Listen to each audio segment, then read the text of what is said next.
Champions trophy 2025-এর জন্য BCB কিন্তু officially 15 জনের নাম ডিক্লেয়ার করছে। তো গাইস, আজকের ভিডিওতে দেখব বিসিবি যে 15 জনের নাম দিছে, এই 15 জনই কি সেরা 15 জন নাকি এদের বাইরেও অন্য কাউকে বিবেচনা করা যায়। তো গাইস, এই 15 জনের মধ্যে যাদেরকে নিয়ে কন্ট্রোভার্সি হচ্ছে তার মধ্যে উল্লেখযোগ্য হলো লিটন দাস।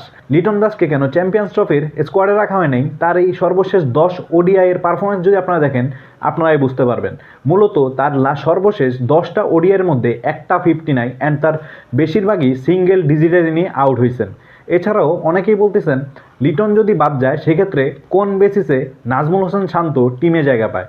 আসলে নাজমুল হোসেন শান্ত কিন্তু বিপিএল অ্যান্ড টি20তে খারাপ করছে, তার কিন্তু ওডিআই পারফরমেন্স বাংলাদেশ টিমের অনেকের চেয়ে ফার বেটার।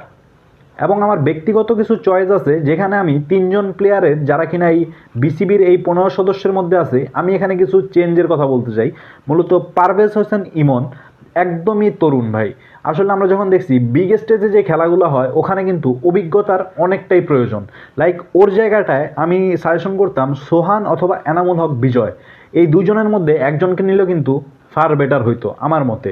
অন্যদিকে নাসুম আহমেদের জায়গায় যদি শেখ মেহেদিকে নেওয়া হইতো, আপনারা যদি বিপিএল খেয়াল করেন তাহলে দেখতে পারবেন শেখ মেহেদি কিন্তু প্রথম দিকে খুবই সহজে দলকে উইকেট এনে দিতে পারে, ব্রেক থ্রুটা এনে দিতে পারে।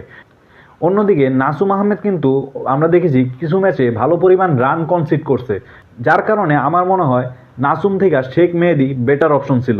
অ্যান্ড থার্ড আমি যেই কথাটা বলবো মুস্তাফিজুর রহমান। অনেকে হয়তো ভাবতেছেন মুস্তাফিজের নাম কেন বলছি। গাইজ, মুস্তাফিজের লাস্ট কয়েকটা পারফরমেন্স অ্যান্ড এই বিপিএলের পারফরমেন্স যদি আপনি দেখেন প্রচুর পরিমাণে রান কনসিড করতেছে। অন্যদিকে আমি মুস্তাফিজের জায়গায় যার প্লেসটা দিতে যাচ্ছি সে হলো হাসান মাহমুদ।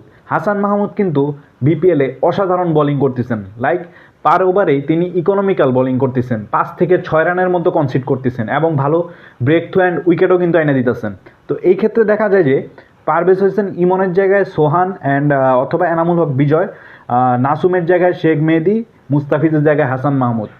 এটাই ছিল আমার অপিনিয়ন। আপনার অপিনিয়নটা জানাবেন কমেন্ট বক্সে এবং আপনার সেরা 15 কারা সেটাও জানাবেন কমেন্ট বক্সে। সবাই ভালো থাকবেন, ধন্যবাদ। দেখা হবে পরবর্তী ভিডিওতে।